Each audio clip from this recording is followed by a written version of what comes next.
या बातमीपत्राचे प्रायोजक आहेत पीटर इंग्लंड शोरूम। आमचा पत्ता Peter England showroom, shop number 6, Sai Anand pride, Navjeevan शाळेजवळ, Ghoti Dubere cross road, Sinnar. Phone number 7517064363, mobile number 9822341238 आणि 9604694708।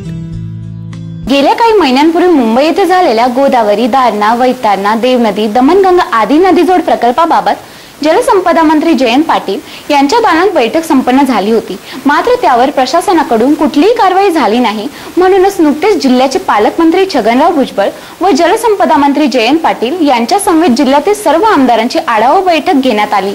त्यात आमदार माणिकराव कोकाटे यांनी तालुक्यातील विकासात्मक विषयांवर चर्चा केली व आपली भूमिका मांडली।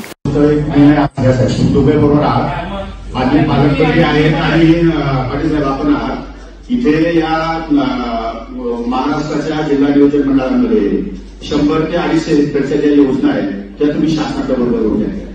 शासनाकडे म्हणजे त्या तुमच्याकडे पण पाठवल्या जातात, त्या आहेत जलसंधारणाकडे। जलसंधारणाने महाराष्ट्रामध्ये 10,000 कोटीची कामं मंजूर करून ठेवली।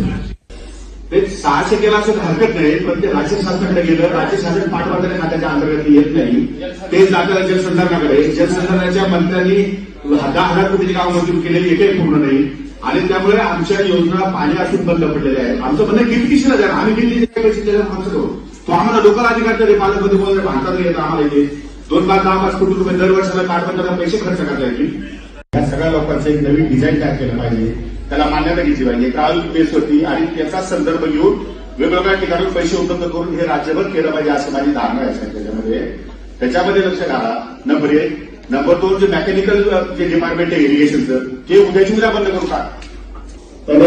शिंदे साहेब तुम्ही माझ्या बंद नका करू, माझे दिवाळीवर झालं म्हणजे बाकीचे लोक म्हणतील आमदार त्यांनी सुरू करू।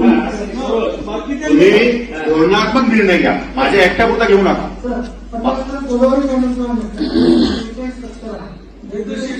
सुधारणा करा, बाकीच्या सांगत असं काही करू नका।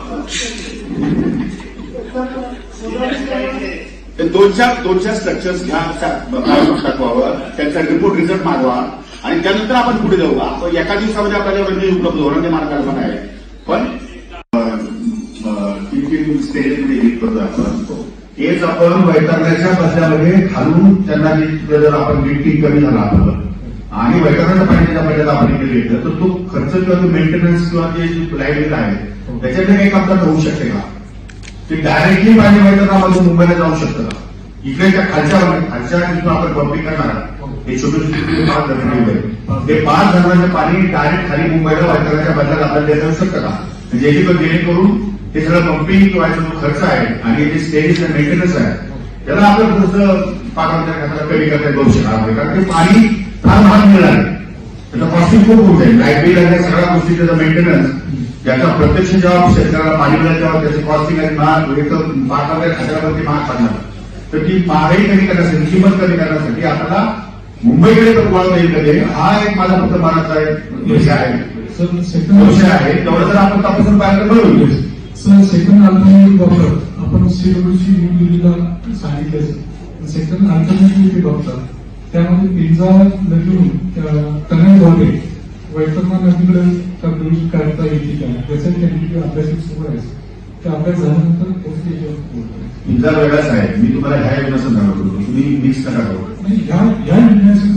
या योजनेच्या संदर्भात अल्टरनेटिव्ह तुम्हाला इथं सहज उपलब्ध होणाऱ्या वैतरणाच्या 12 टीची पाणी सर्व मेजॉरिटी आमदार गोदावरी। आता या पुढच्या काळामध्ये गोदावरी खोऱ्यामध्ये पाणी उपलब्धतेचं प्रमाणपत्र 5 अंशी सुद्धा आम्हाला मिळत नाही।